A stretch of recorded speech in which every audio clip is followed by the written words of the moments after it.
Hey, I'm making this video because today I quit my job.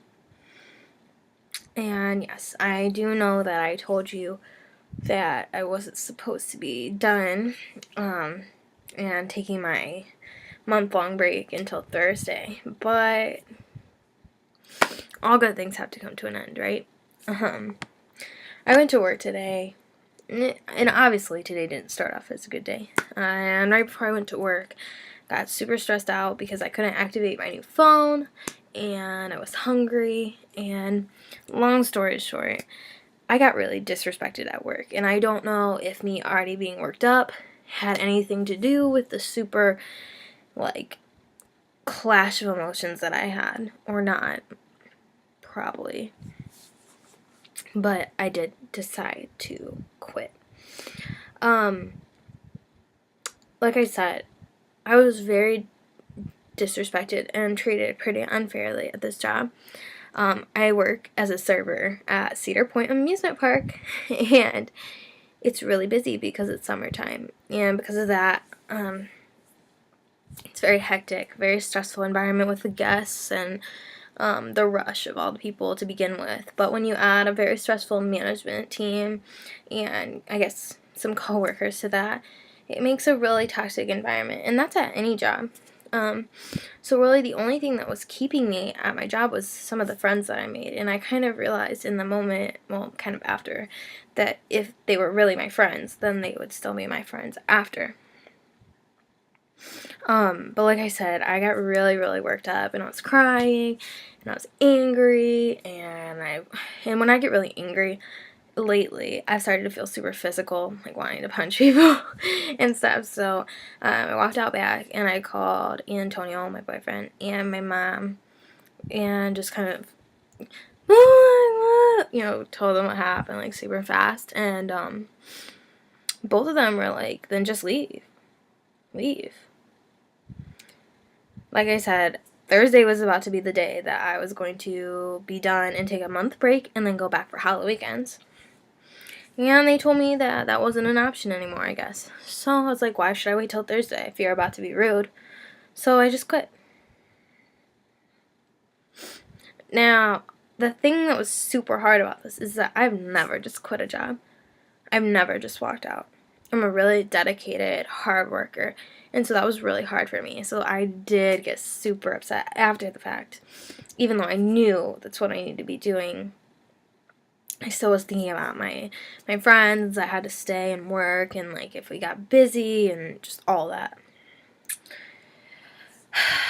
So I'm not encouraging anybody to just go and quit their job because they find out they have BPD or any kind of disorder.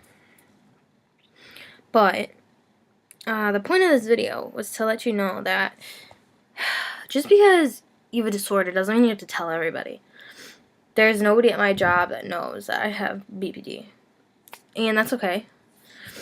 I mean, they knew I was going to take a month break, but that was because I was saying that I was having a problem with my medication, which is true. But people don't need to know that you have a disorder for them to respect you and your feelings. People don't need to have a doctor's note to give you compassion, okay? Respect, it should always be given. And sometimes, especially when you find out that you have a disease and there's something wrong with you, you need to take into consideration that being in a stressful environment, an extremely stressful environment, sometimes isn't worth the money. It's not worth the pain that you have to experience. It's not worth the stress. It's not worth, the grief that you bring yourself, you bring your family, you bring your friends. It's not worth it sometimes. And that's my opinion. That may not be in your case.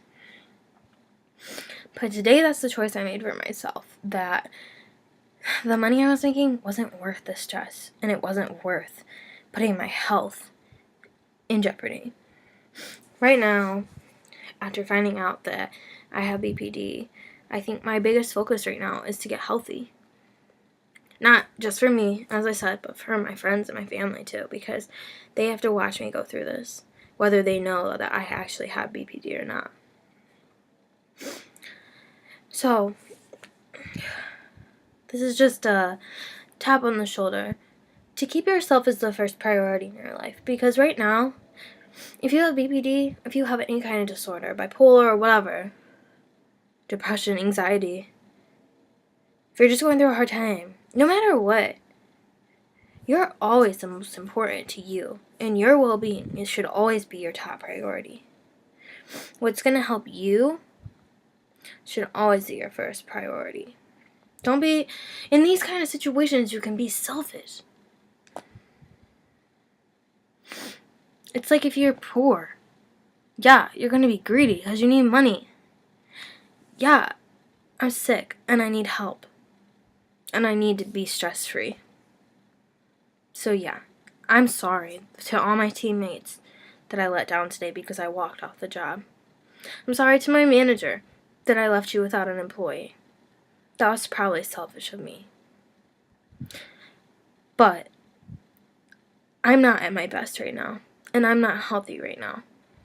So I need to think of me. And that's what you need to do too. And you should encourage your loved one if you're just watching that because you know somebody that has BPD. That's just my advice for today. So I guess my small victory is saying that I did what I needed to do to be healthy.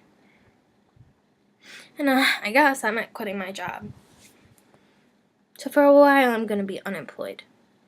But at the end of the day, my mom and dad still love me. My friends were super upset when I quit. And they didn't want me to go. And they're still talking to me. And my boyfriend took me out to dinner to make sure I was okay. Those are all the people I really need. I got money in the bank. The only thing I got to spend it on is my nails. And I'm happy. So, I'm going to go take a bath and then get some sleep because I am exhausted. But I wanted to let you know about my day today and encourage you to always put yourself first and put your health first. Because guess what? We only have one life to live. And unfortunately, if you have BPD or any kind of illness, our lives were kind of put on hold. For whatever reason, however we got it, whatever. It doesn't really matter. But that makes it super important to be healthy. Because every day that you struggle, every day that you're sad, every day that a mental illness takes away from you, that's one day that you never get back. So the days that I cry and I'm upset about nothing, it's not my fault, but I don't get that back. That's my opinion, and that's my outlook. I don't want to lose days to a mental illness. I don't want to lose days to borderline personality disorder. I'm better than that. I'm bigger than that. I'm bigger than a word, and I'm bigger than a mental illness. That's what I decided. I am bigger than borderline personality disorder. And tomorrow I might not feel that way. In a week I might not feel that way. But I'm going to watch this video, and I hope you watch this video. And remember, you're bigger than BPD. We are bigger than BPD. We don't have to be like this forever. We don't have to let BPD take away days from us. We don't have to let it make us sad. We don't have to let it make us quit our jobs. Right now, we need to do what we need to do so that BPD can't take away any extra days, and it has to. Got it? Good. So, like I said, I'm going to go to bed. And I hope you get some sleep too. And I extra hope that your day was victorious.